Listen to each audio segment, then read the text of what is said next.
भाषण देना, कैमरे पे इंटरव्यू देना वो एक अलग बात है, धरातल पे उसका काम करना वो एक अलग बात है। सिटी स्क्वायर भ्रष्टाचार की बात आई तो आपकी सरकार के नुमाइंदे थे। हाँ। क्यों नहीं फिर वो उसको रोक पाए, और क्यों नहीं आपके जो तमाम सरकार के जो आला अधिकारी हैं या आला जो कमान संभाले हुए हैं, क्यों नहीं उन्होंने कोई एक्शन लिया इस पर? नुमाइंदा जो था वो 10 दिन पहले बीजेपी में था, 10 दिन बाद वो चेयरमैन बनने के लिए कांग्रेस में आ गया। आज ये कहता है कि मैं इतना करोड़ रुपए खर्च कर दूंगा, मैं इतने पैसे लगा दूंगा, मैं इतने बड़ी शहर का मालिक हूँ। वो जनता के बारे में क्या? तो आदमी करोड़ों रुपए खर्च करके चेयरमैन बनना चाहते हैं, नगर परिषद का चेयरपर्सन बनना चाहते हैं, वो जनता के बारे में क्यों सोचेगा? प्रत्याशी से निष्पक्ष काम करूंगा, मेरे ऊपर किसी का कोई दबाव नहीं होगा। अगर मुझे किसी बात में पार्टी की तरफ से बात आई तो मैं उसकी कोई परवाह नहीं करूंगा। विक्की शर्मा वही हैं जिन्होंने पेवा चौक पर उस समय के मंत्री का विरोध किया था। हाँ, मैं आज भी वही हूँ, गलत का बिल्कुल विरोध करूंगा, चाहे पक्ष हो चाहे विपक्ष। तो ऐसा कौन सा वोट बैंक आपके पास है जो इन तमाम जो पार्टियों के वोट बैंक को जो है वो टक्कर देगा कि विक्की शर्मा आज़ाद जरूर दावेदारी ठोक रहे हैं लेकिन समय पर बैठ जाएंगे कहीं ना कहीं सूटकेस या कुछ और लेकर। नमस्कार, कैथल टीवी में आप सबका स्वागत है। लगातार हम उस शख्सियत को आपके बीच में लेकर आ रहे हैं जो कैथल में कुछ करने का मादा रखता हो, कैथल की तस्वीर बदलने का मादा रखता हो, लेकिन जैसे जैसे स्थानीय निकाय चुनाव नज़दीक आते जा रहे हैं, क्योंकि कल जींद में भाजपा के प्रदेशाध्यक्ष ओपी धनखड़ ने जल्द ही चुनाव करवाने का ऐलान किया गया है, लेकिन उसी बीच में कि जो दावेदार हैं वो अपनी भूमिका किस तरह से अदा करेंगे, जनता के बीच में किन मुद्दों को लेकर जाएंगे, ऐसी तमाम शख्सियत से और तमाम जो दावेदार हैं उनसे हम आपको रूबरू करवा रहे हैं। आज उसी कड़ी में हम आपको रूबरू करवाएंगे ऐसे शख्स से जिन्होंने उस समय के मंत्री को खुला चैलेंज कर दिया था और आज चुनावी मैदान में है। उनकी धर्मपत्नी कमलेश रानी चुनावी मैदान में है। शख्सियत की बात करें तो विक्की शर्मा हमारे साथ है। विक्की शर्मा जी, स्वागत है कैथल टीवी में। मोहन जी, आपका कैथल टीवी के चैनलों को जितने दर्शक हैं उन सबका स्वागत है। विक्की भाई साहब, चुनावी मैदान में दावेदारी ठोक चुके हैं आप, किन मुद्दों को, किन एजेंडों को लेकर चुनावी मैदान में उतरे हैं? मोहन जी, मेरा सबसे बड़ा एजेंडा यही है कि गरीब, मजदूर, शोषित, मध्यम वर्ग के साथी मैं उनकी आवाज़ हमेशा से उठाता रहा और उन्हीं की आवाज़ उठाने के लिए, उन्हीं के काम करने के लिए आज मेरी यही लड़ाई है कि मैं नगरीय परिषद में अगर मुझे मौका मिला, जनता ने मुझे मौका दिया, तो मैं उन सब लोगों की सेवा करूंगा और उनके काम करूंगा। विक्की भाई साहब, लगातार जिस भी दावेदार जो मैदान में उतरा हुआ है उससे जब भी हम बात करते हैं तो हर बार हर व्यक्ति जो दावेदार है वो ये कहता है कि मैं अगर मौका मिला तो कैथल की दिशा और दशा बदल दूंगा। क्या आप मानते हैं कि नाली की सफाई, सीवरेज की सफाई, लाइट व्यवस्था, इन सबको सही करने से कैथल की व्यवस्था सुधर पाएगी?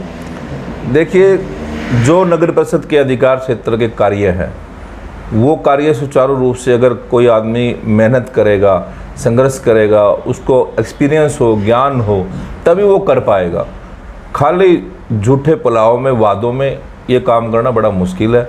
आप हर व्यक्ति कैथल शहर का नगर परिषद के दफ्तर में जाता है, आप देखते हैं वहाँ क्या हालात है। भाषण देना, कैमरे पे इंटरव्यू देना वो एक अलग बात है, धरातल पे उसका काम करना वो एक अलग बात है। तो क्या एजेंडे, मैं वही आपसे पूछना चाह रहा हूँ, क्या इनके अलावा भी विक्की शर्मा का कोई ऐसा एजेंडा रहेगा कि जो कैथल की दिशा और दशा बदलेगा, कैथल में विकास की नई चीज़, नया आयाम स्थापित करेगी नगर परिषद? देखिए, कैथल का जो बजट है नगर परिषद का वो बहुत बड़ा बजट है, कम से कम सालाना 100 करोड़ रुपए का बजट है। कैथल में बहुत से कार्य है, जैसे पार्किंग का आपने देखा, पार्किंग की बहुत बड़ी समस्या है और जो पार्किंग का नगर परिषद की जगह पे पार्किंग की साइट बनी हुई है उसका कार्य रुका हुआ है, पूरा शहर जानता है।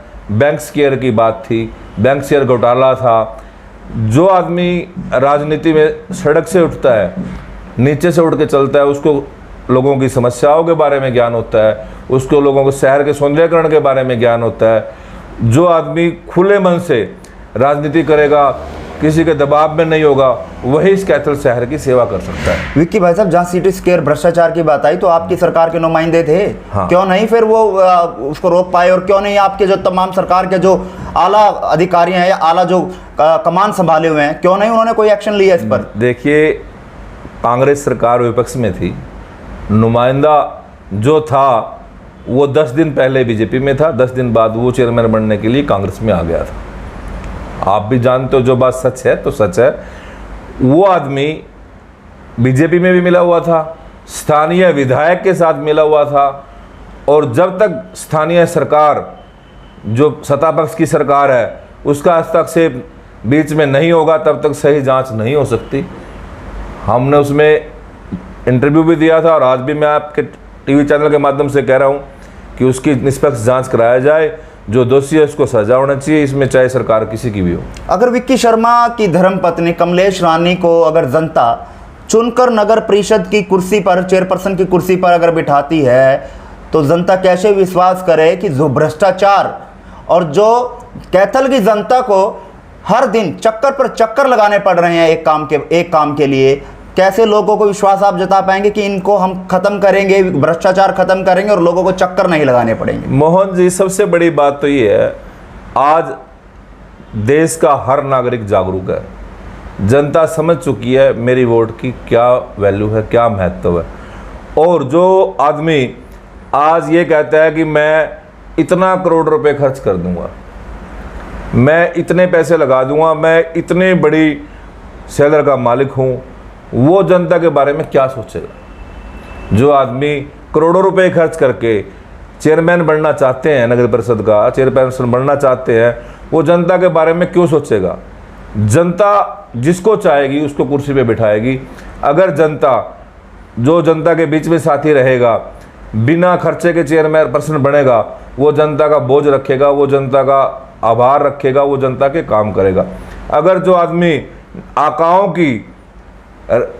की उम्मीद से, आकाओं के आशीर्वाद से कुर्सी पे बैठेगा, वो पहले आकाओं की बात सुनेगा, फिर जनता की बात सुनेगा। ये बात तो विक्की शर्मा पर भी आधारित होती है। विक्की शर्मा भी तो कांग्रेस से हैं। नहीं, मैं कांग्रेस से हूं, लेकिन मैंने ये कहा खुल्लम खुला, मैं चुनाव आजाद लड़ूंगा, आजाद प्रत्याशी के रूप में मैं चुनाव लड़ूंगा। यानी कि कांग्रेस से अलग कमान आप दूर कर लेंगे? बिल्कुल, मैं आजाद प्रत्याशी से निष्पक्ष काम करूंगा, मेरे ऊपर किसी का कोई दबाव नहीं होगा।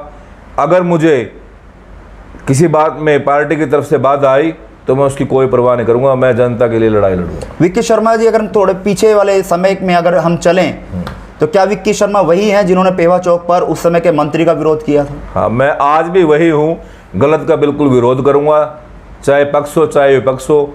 मैंने हमेशा किसी प्रकार के बिना दबाव के, बिना किसी डर के हमेशा सच्चाई का साथ दिया है और हमेशा सच्चाई का साथ दूंगा। वो सच्चाई दोबारा फिर उसी दरबार में चली गई? नहीं, दरबार में नहीं, मैंने वोट दिए, वोट देने का लोकतंत्र में अधिकार है, और आज भी मैं वही हूँ।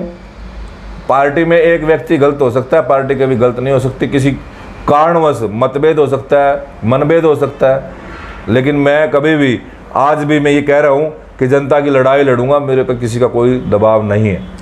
जो भी आज पार्टी का हो या जो भी दावेदार जिसने भी आज मैदान में कैथल के चेयरपर्सन कुर्सी के लिए ठोकी हुई है, विक्की शर्मा उनसे अपने आप को कितना मजबूत आप समझते हैं? वो चाहे भाजपा का हो, आज़ाद हो, आपका हो, किसी पार्टी का हो। मोहन जी, मेरा जो राजनीतिक समय है 20 वर्षों का है। मैं पार्षद बनाया लोगों ने, मैं गरीब परिवार से हूँ, मजदूर परिवार से हूँ। जब भी आप मिलते हो मेरे को, कहीं भी कमेटी में मिलते हो या किसी ऑफिस में मिलते हो, थाने में मिलते हो, कहीं भी मैं आपको सबसे पहले कोई भी न्याय की बात हो मैं आपको आगे मिलता हूँ। चाहे कोई भी आजकल प्रकरण हुआ हो, आज तक मैं हमेशा बढ़ चढ़ कर मैंने भाग लिया। मैंने कभी कोई किसी राजनीतिक पार्टी का, किसी नेता का कभी कोई दबाव नहीं समझा। मैं हमेशा कैथल शहर के लिए लड़ाई लड़ता हूं और लड़ता रहूंगा। विक्की शर्मा जी, आप किस तरह से अपने आप को मजबूत मानते हैं इस चेयरपर्सन की लड़ाई की कुर्सी में, कि एक तरफ भाजपा है, दूसरी तरफ कांग्रेस है, आम आदमी पार्टी है, इनेलो है, तमाम पार्टियां हैं, आप आज़ाद, आपने ताल जो है वो ठोक दी है, तो ऐसा कौन सा वोट बैंक आपके पास है जो इन तमाम जो पार्टियों के वोट बैंक को जो है वो टक्कर देगा? 36 बिरादरी के लोग, गरीब, मजदूर, मध्यम वर्ग, महिलाएं, मेरे युवा साथी मेरे साथ जुड़े हुए हैं, और मैं उन्हीं से बात करके उन्हीं के दम पे आज मजबूती से कहता हूँ। आपने देखा होगा कि नई अनाज मंडी में मैंने एक जनसभा की थी, धूप में 1 बजे भी कम से कम हजारों की संख्या में महिलाएं बैठी थी। आज तक इनकी संख्या तो मिलके भी नहीं हुई। इनके जितने भी प्रोग्राम है सभी साथियों के, ये कोई प्रोग्राम ही नहीं कर पाए। आज जो चुनावी कैंडिडेट बन रहे हैं किसी भी पार्टी का या आज़ाद है कोई भी है, वो कहीं ग्राउंड पे नहीं है। वो तो सिर्फ इंटरव्यू, फ्लैक्स, पैलेस और आकाओं की हाजिरी लगाने में है। मैं 31 के 31 वार्डों में मेरी धर्मपत्नी और मैं मिलके जनता के रूबरू, आपने कार्यक्रम देखा होगा, सैनी भवन में कार्यक्रम हुआ था, अनाज मंडी में कार्यक्रम हुआ था, खुराना रोड पे कार्यक्रम हुआ था। जिस दिन मुख्यमंत्री जी का कार्यक्रम था उस दिन भी हजारों की संख्या में महिलाओं और पुरुषों ने मेरा मान सम्मान किया, स्वागत किया। और हर साथी, इस चुनाव में पार्टी ज़्यादा मायने नहीं रखती, ये छोटा चुनाव है। जो साथी जिस तक जनता आसानी से पहुंच सकती है, जिस पे अपनी बात रख सकती है जिसके सामने, उसको लोग वोट करेंगे। इसमें पार्टियों का कोई लंबा चौड़ा प्रभाव नहीं रहेगा। वीके शर्मा जी, 20 साल से आपको तजुर्बा है राजनीति का। पिछले 20 साल से लगातार आप कैथल की राजनीति में अग्रसर हैं, लेकिन कहीं ना कहीं आंखों पर पर्दा है। मैं शायद हटाने का प्रयास करूं, हो सकता है मैं गलत हो सकता हूं, लेकिन कहीं ना कहीं मुझे लगा कि आपकी आंखों पर पर्दा है, उसको मैं दूर कर देता हूं।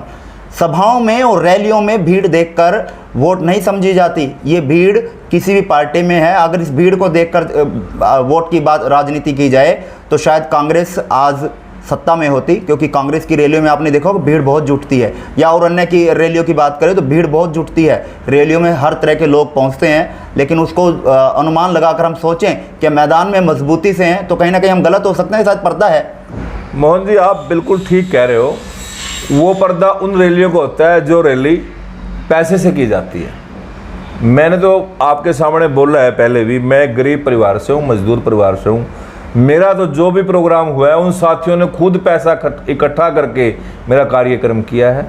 आप जो बात कर रहे हो रैलियों की, वो रैली सरकार द्वारा प्रायोजित होती है और उनको पैसे देके कराया जाता है। मेरा कोई ऐसी रैली नहीं है। मेरे साथ जो साथी जुड़ा है वो मेरा सिपाही है, वो मेरे लिए इतना वफादार, उन्होंने खुद पैसे इकट्ठे करके मेरे कार्यक्रम किए। विक्की शर्मा जी, आप एमसी रह चुके हैं। उस समय में जब आप एमसी रहे, कैसा वार्ड में काम करवाया जिससे आज भी लोग जो है याद रखें? देखिए, लगातार 4 चुनाव मैंने लड़े हैं। 2 चुनावों में मैं दूसरे नंबर पे रहा और 2 चुनाव लगातार मेरे को जनता ने जिताए। और मैं बार बार कह रहा हूँ कि जनता ने मेरे काम के उसमें मुझे चुनाव जिताया है। और आज जो साथ दे रही है, कहना आसान है, जनसभा अनाज मंडी में उस साइड के नीचे करना बहुत मुश्किल काम है। जो मौके पे आज पार्टियां हैं या नेता है, आज के समय में वो भी उस पंडाल के नीचे जनसभा नहीं कर सकते। मेरे साथ जनता है, जनता का सहयोग है, जनता का आशीर्वाद है। जब भी मेरा कोई इंटरव्यू होता है या कहीं भी मेरे से कोई बात पूछी जाती है, मेरा पहला प्रश्न यही है, जनता ही कुर्सी पे बिठाएगी और जनता के आशीर्वाद से मैं चुनाव लड़ रहा हूँ। अगर हम कैंडिडेट की बात करें, आप पार्टी में राम प्रताप गुप्ता जी का चेहरा हो सकता है, संभावनाएं हैं फिलहाल, क्योंकि आज़ाद थे वो, अब आप पार्टी में चले गए हैं। अगर भाजपा से करें तो ज्योति सैनी और सुरेश गरगनौत जी दावेदारी जो है, प्रबल दावेदारी फिलहाल समझी जा सकती है। और पूजा अग्रवाल जी का भी नाम सामने है। कांग्रेस से भी कई चेहरे हैं, वो भले ही रणबीर शर्मा हो और भी सैनी हो या अन्य और लोग हों, तो उन सब में से आप क्या मानते हैं, इसको कितनी जल्दी आप जो है वो पटकनी दे पाएंगे? देखिए, वो सभी साथी मेरे साथ, कुछ साथी तो इसमें ऐसे हैं जो 1-2 बार मेरे साथ पार्षद रहे हैं, मैं उनको भली भांति जानता हूँ। वो सिर्फ चुनाव पे पैसे के दम पे और नेताओं के आशीर्वाद के दम पे चुनाव लड़ना चाहते हैं। मैं जनता के आशीर्वाद से और मेहनत करके, एक गरीब मजदूर साथी होने के नाते, मैं हर कॉलोनी में, इनको तो अभी तक लोगों को वार्ड नहीं पता, उनको लोकेशन नहीं पता, लिमिटेशन नहीं पता, कमेटी के बारे में ज्ञान नहीं है। मैं लगातार 20 वर्षों से कमेटी में जा रहा हूँ। मुझे हर प्रकार का, स्वीपर से लेके ऊपर ईओ साहब तक, डीएमसी तक, मुझे हर बात का पता है और मैं लोगों को काम करने की कोशिश करता हूँ। तभी मुझे ज्ञान हुआ इस बात का। फिर तो इस बात का भी आपको ज्ञान होगा कि नीचे से लेकर ऊपर तक भ्रष्टाचार कैसे होता है। बिल्कुल भ्रष्टाचार होता है। मैं इसीलिए चुनाव लड़ रहा हूँ, भ्रष्टाचार खत्म करने के लिए। और मैं बता भी चुका हूँ, जो आदमी 2 करोड़ रुपए या 4 करोड़ रुपए देके चुनाव लड़ेगा तो उससे आप क्या उम्मीद करते हो? वो जनता के बारे में क्या सोचेगा? वो पहले अपने करोड़ों रुपए पूरे करने का काम करेगा, तब जनता की बात करेगा। वीके शर्मा जी, एक सवाल है, चुभने वाला है, शायद चुभ भी सकता है, आप गुस्से में भी आ सकते हैं।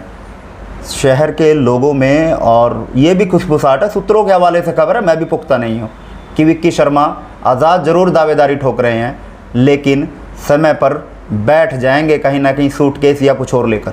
देखिए मोहन जी, बिल्कुल बात ठीक है, लोकतंत्र है, हर आदमी को अपना बात कहने का अधिकार है।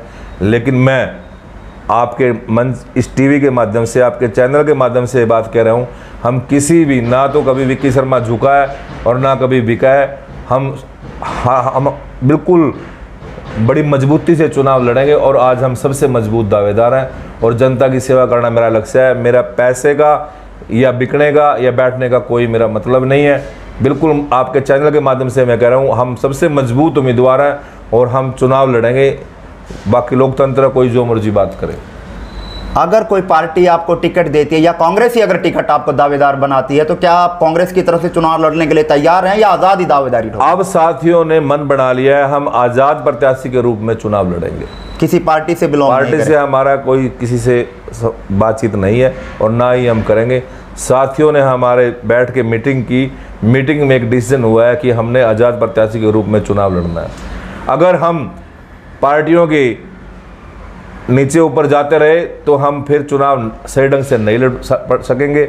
हमारी तैयारी हमने इस कदर कर ली कि हमें पार्टी की कोई लंबी चौड़ी जरूरत नहीं है। चलिए, अंत में अगर बात करें तो तमाम कैथल की जनता जो आपको इस समय देख रही है, उनसे क्या अपील आप करना चाहेंगे और क्या विश्वास आप उनको दिलाना चाहेंगे? मेरी कैथल की जनता से एक अपील है कि जो साथी आपका काम करे, आपकी बात सुने, आप जिस तक आसानी से पहुंच सको, आप जिसको अपना हक रख सको, भी मेरा भाई है, मेरा बेटा है, मेरा बच्चा है, उसी प्रत्याशी को आप चुनाव जिताएं और उसी को कुर्सी पे बिठाएं नगर परिषद की, और वही आपकी सुनेगा। जो साथी आज से पहले कभी भी बरसाती मौसम की तरह आता है कि भाई आज मैं सेवा करूंगा, और जो साथी प्रत्याशी हैं उनकी कैथली जन्मभूमि भी है, कोई पंचकूला जा रहा है, कोई चंडीगढ़ व्यापार कर रहा है, कोई कहीं कर रहा है, सिर्फ ये व्यापारी लोग आज सेवा का नाम लेके चुनाव लड़ने आ रहे हैं। बिना कोई भी व्यक्ति, आप देखते हो, आप पत्रकार हो, रिपोर्टर हो, आप ये बताइए कि कहीं भी किसी दुख में, सुख में या कभी न्याय के खिलाफ ये आदमी कहीं आपको कोई भी प्रत्याशी दुख में खड़ा मिला है? एक भी साथी कहीं भी नहीं मिला आपको, ना किसी एक गरीब के दुख सुख में गए। सिर्फ व्यापारीकरण करने के लिए आज ये इनका तो एक उद्देश्य है, 2 करोड़ रुपए लगा के 4 करोड़ रुपए कमाऊंगा। मेरे पास ना तो 2 करोड़ रुपए हैं ना 4 करोड़ रुपए हैं। मैं सिर्फ जनता की सेवा करने के लिए ही काम, मेरा उद्देश्य है, जनता का काम करूंगा, जनता की सेवा करूंगा और जनता के लिए 24 घंटे तैयार रहूंगा। चुनाव नहीं था, किसी को ये बात ज्ञान नहीं थी कि चुनाव डायरेक्ट होगा, ना आपको पता था ना हमें पता था। तब भी हमने 20 साल सेवा की और आगे भी हम निरंतर सेवा करते रहेंगे। मेरी जनता से यही अपील है कि बड़ा सोच समझकर अपने मत का प्रयोग करें। जिस पर आपको विश्वास है, जो आपका साथी हो, जिस तक आप पहुंच सको, उस आदमी को आप इस कुर्सी पर बिठाने का काम करें। चलिए, बहुत बहुत धन्यवाद विक्की शर्मा जी।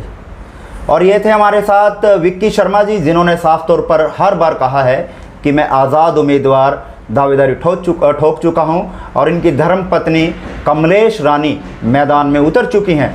तमाम मुद्दे इन्होंने रखे कि किन मुद्दों को लेकर हम जनता के बीच में जाएंगे, लेकिन साफ तौर पर कहा है कि समय आने पर कैथल की दिशा और दशा बदलने का काम जरूर करेंगे, लेकिन जनता का आशीर्वाद के बिना ये कुछ नहीं कर पाएंगे। इसलिए जनता से इन्होंने अपील भी किया, लेकिन देखना ये होगा कि इस अपील का कितना फ़ायदा इनको मिलता है, तो आने वाला समय बताएगा। लेकिन लगातार कैथल टीवी उन सभी तस्वीरों से आपको रूबरू करा रहा है जो इस मैदान में अपनी दाल ठोक चुके हैं।